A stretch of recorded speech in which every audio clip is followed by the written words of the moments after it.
What stood out to you most from yesterday's unprecedented day in sports? The fact that it was unprecedented, that we haven't seen anything like this before, not in our lifetime, where games were actually postponed because the athletes refused to take the court or the field of play. We haven't seen anything like that, and it was definitely profound. It was resonating. I applaud the players for taking this position collectively. Had it been the Milwaukee Bucks by itself, I thought that would have been a disaster because they would have appeared a bit fragmented and not unified, and that would have been a huge, huge mistake as far as I'm concerned. But the fact that they came together and 3 of those games were canceled, all 6 teams refused to play. The anticipation is that there will not be any games tonight. As a matter of fact, I just got off the phone with a source about literally 10 minutes ago. I am told there won't be any games tonight as well. So we'll see what happens with that. But the fact that the players were willing to take that position, I stand with them. My point is that you also have to take everything into consideration about what's transpiring.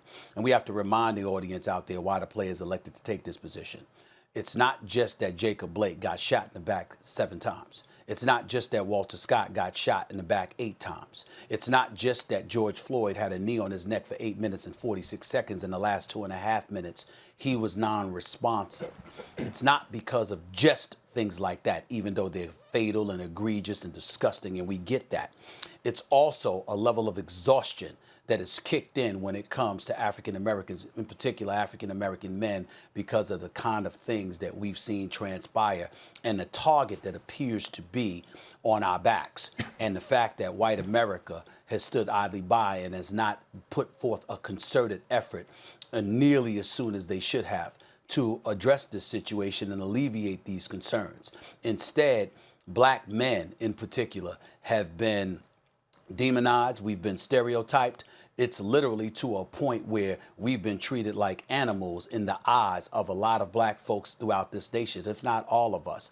And what has to be taken into consideration more than anything else is that you have black men that come from these communities where it's one of those situations where you're trying to give a voice to the voiceless. We know black women are suffering as well. Black people are suffering.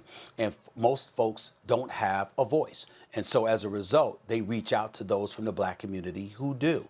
You know, when Trayvon Martin got shot, it's not a sports story, but I couldn't walk a block anywhere in America where black people were and not hear black people say to me, Stephen A., you got to say something. You got to say this. You got to say that.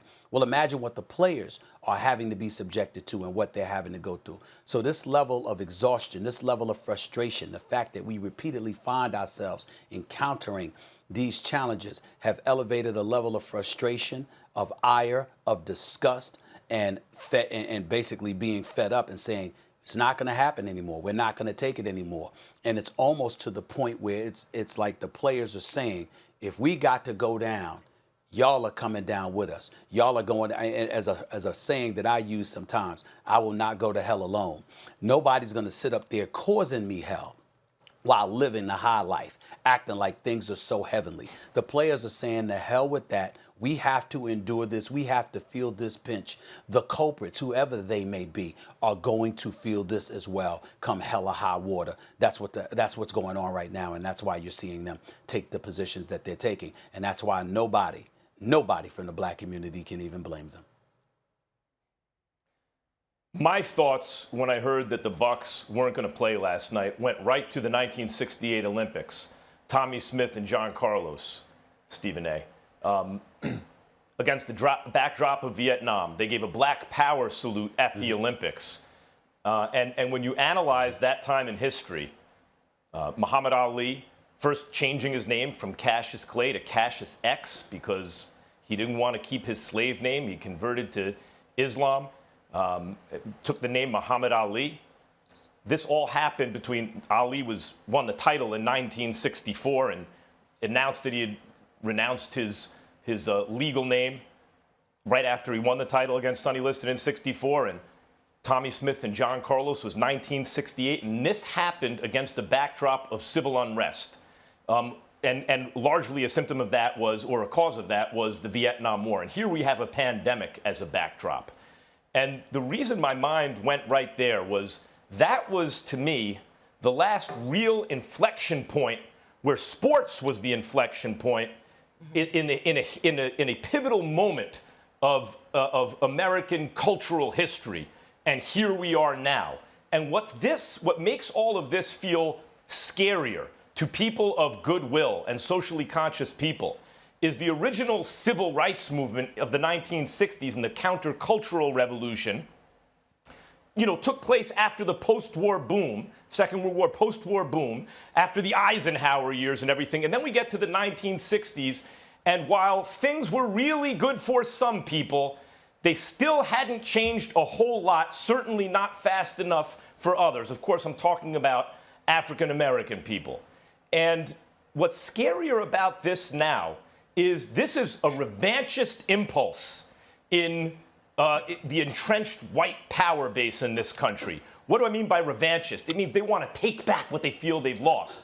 During the civil rights movement, when Tommie Smith and John Carlos gave the Black Power salute, people were trying to change things that had always been this way and always been bad.